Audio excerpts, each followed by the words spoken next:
Stadium, একটা coach আর এক অদ্ভুত অসমাপ্ত হিসাব। টানা 150 হোম লিগ ম্যাচে হারেনি হোসে মরিনিও প্রায় 9 বছর। সেই অবিশ্বাস্য রেকর্ডের কবর কোথায় হয়েছিল জানেন? এই সান্তিয়াগো বার্নাবুতেই 2011 সালে স্পোর্টিং গিজনের কাছে 1-0 হেরে 15 বছর পর আবার সেই ঘাসে দ্য স্পেশাল ওয়ান এবার রেকর্ড বাঁচানোর নয়, বার্নাবুকে আবার ভয় বানানোর মিশনে। সামনে রিয়াল সোসিয়েদাদ, কিন্তু মরিনিওর নতুন রিয়ালের প্রথম হোম ম্যাচে আসল প্রতিপক্ষ প্রত্যাশা। আর অপেক্ষাটাও ছোট নয়, 4835 দিন। 2013 সালের 1 জুন ওয়াসাসুনাকে 4-2 হারিয়ে এই বেঞ্চ ছেড়েছিলেন মরিনিও। বিদায়ের রাতে যেমন ছিল করতালি, ফেরার পরেও ভক্তদের সীমাহীন প্রত্যাশা। এবার ফিরেছেন সম্পূর্ণ অন্য বাস্তবতায়। তখন মিশন ছিল গার্দিওলার বার্সার সাম্রাজ্য ভাঙা, আর এখন হ্যান্সি ফ্লিকের টানা 2 বারের চ্যাম্পিয়ন বার্সাকে থামিয়ে দেয়া। সময় বদলেছে, মুখ বদলেছে, মরিনিওর চাকরির সংজ্ঞা বদলায়নি, সেটা জিততেই হবে। কারণ এই রিয়াল এখনো পুরোপুরি মরিনিওর রিয়াল হয়নি। এসপানিওলের বিপক্ষে 2-1 জয়ে 3 পয়েন্ট এসেছে, কিন্তু নিয়ন্ত্রণ নয়। 9 মিনিটে বেলিংহামের গোল, এরপর সমতা, আর 90 মিনিটে অভিষিক্ত 21 বছরের কার্লোস এসপির গোল না হলে শুরুটাই হতে পারত ধাক্কায়। এমবাপ্পের তৈরি করা গোলমুখের জটলা থেকেই এসপির ফিনিশ। জয় তাই স্বস্তি দিয়েছে, সঙ্গে সতর্কতাও। তারকায় ভরা দলটাকে এখনো একটা সিস্টেমে জোড়া লাগাচ্ছেন মরিনিও।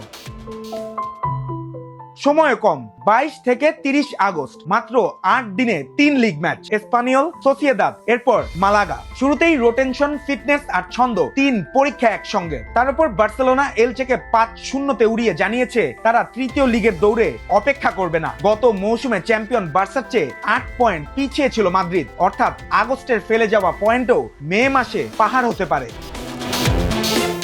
তাই গ্রীষ্মের 6 সাইনিং শুধু ট্রান্সফার মার্কেটের প্রদর্শনী নয়, মরিনিও নতুন নকশা। ডামফ্রিজের গতি ডান দিকে প্রস্থ বাড়ায়, কুকুরে উঠলে ভিনিসিয়াস ভেতরে ঢোকার জায়গা পান, কোনাতে যোগ করেন রিকভারি পেস। আর বার্নার্দো সিলভা এমন একজন মিডফিল্ডার যিনি প্রেসের মধ্যে বল বাঁচিয়ে এক পাসেই আক্রমণের গতি বদলাতে পারেন। মরিনিওর পুরনো রিয়াল ছিল ট্রানজিশনের আগুন। 2011-12 লিগে 100 পয়েন্ট, 121 গোল। নতুন দল হয়তো বেশি পজিশনাল, কিন্তু উদ্দেশ্য একই, প্রতিপক্ষের ভারসাম্য নষ্ট করা।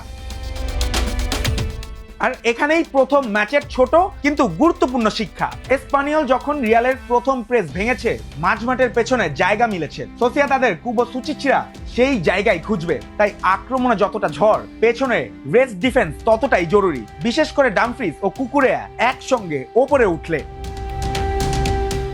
সেই আক্রমণের সবচেয়ে ধারালো নাম কিলিয়ান এমবাপ্পে। প্রথম ম্যাচে গোল নেই, তাই বার্নাবু অপেক্ষায় তার মৌসুমের প্রথম উদযাপনের। তবে সোসিয়েদাদের বিপক্ষে এমবাপ্পের মূল্য শুধু ফিনিশিং এ নয়, তিনি মাঝখানে নেমে সেন্টার ব্যাক টেনে আনলে পেছনে ভিনিসিয়াস ও বেলিংহাম রান তৈরি করতে পারবে। আর বেলিংহামের অ্যাঙ্কেল পুরো ফিট না থাকলে বার্নার্দো ভালভার্দেকেই দ্রুত লাইন ভাঙতে হবে।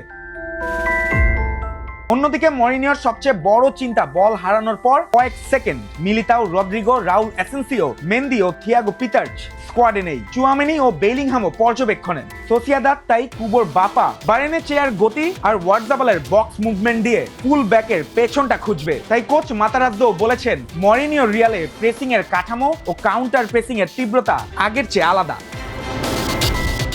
তবু ইতিহাস ব্ল্যাঙ্কোদের পক্ষেই। শেষ 15 সাক্ষাতে রিয়ালের বিপক্ষে সোসিয়েদাদের জয় মাত্র একটি। 2023 সালের মে মাসে শেষ 8 দেখায় কোনো জয় নেই। সর্বশেষ বার্নাবু সফরের স্কোর 4-1। সঙ্গে লিগে টানা 9 ম্যাচ জয়হীন অবস্থায় মাদ্রিদে আসছে সোসিয়েদাদ। কাগজে তাই ম্যাচটা রিয়ালের, কিন্তু ফেভারিটের চাপই হতে পারে অতিথিদের সবচেয়ে বড় সুযোগ। মরিনিও বলেছেন তিনি চান বার্নাবু দলকে প্যাশন দিয়ে গ্রহণ করুক, কারণ দ্য স্পেশাল ওয়ান জানেন তার প্রথম যুগের ভয়ঙ্কর রিয়াল শুধু 11 জনের ছিল না, গ্যালারিটাও ছিল অস্ত্র। একই সময় এই মাঠেই তার 150 ম্যাচের ঘরের অপরাজেয় রেকর্ড থেমেছিল। এবার একই মাঠে উল্টো মিশন, নতুন দুর্গের প্রথম ইট বসানো। এখন দেখার পালা, 4835 দিন পর বার্নাবু আবার মরিনিওর হয়ে গর্জে ওঠে, নাকি প্রথম রাতেই সোসিয়েদাদ দেয়ালে প্রথম ফাটল ধরায়। জুবায়ের নূর, 71।